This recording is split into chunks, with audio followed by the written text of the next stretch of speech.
And now we switch gears to security matters. A recent document alleging security payments to bandit leaders by the Zamfara State government has continued to generate reactions. The letter, which is widely being circulated via several social media platforms, claims the Zamfara State government has earmarked millions to be paid to several bandit leaders as part of an approach to addressing the escalating insecurity situation in the state. And now to discuss this, we're joined by security expert Catch Ononuju. Catch, thank you so much for joining us. We appreciate you for doing this with us. First of all, let's just take it a bit back and help us give a bit of historical context of banditry and government responses in Zamfara State. How credible is the allegation of payments to bandit leaders? Are there any previous instances or patterns that support or contradict this claim? Right now that everybody's complaining about is not a new problem. I want to tell the world that I believe the Nigerian government has failed in its quest to actually look after the local people.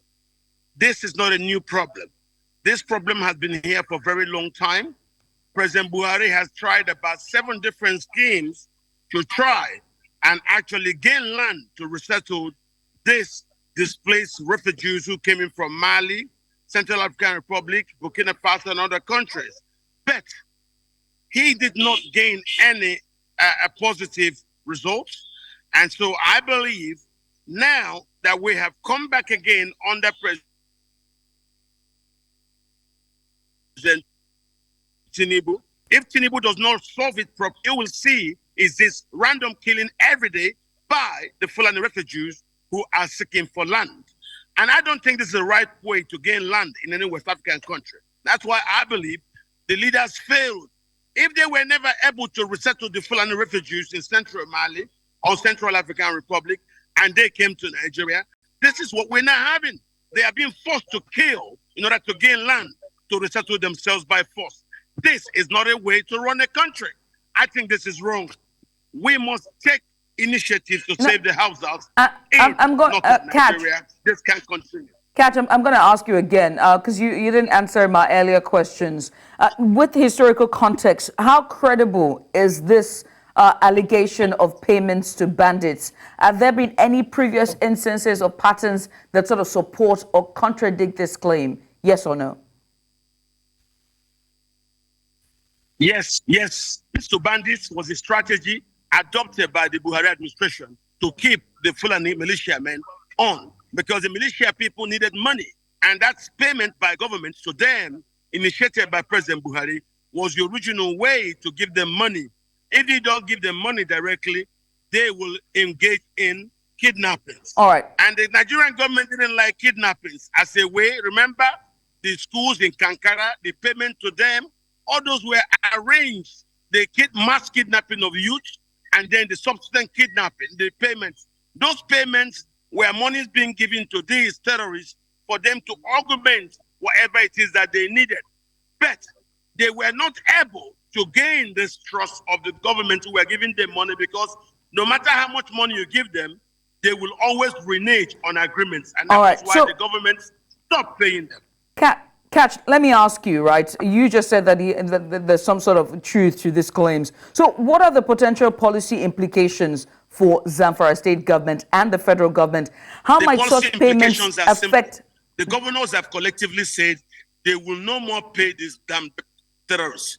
The more you pay them, the more you strengthen them, the more they buy new weapons, the more they buy new logistics. Don't pay them. Let them go back to their country. We cannot continue to live like this, now, as if we are living under, this illegal arrangement. It's just not paying the country. Yeah. So I agree that the governors should say no, even if they've ever done it tonight. Now that Buhari is gone, nobody will be killed.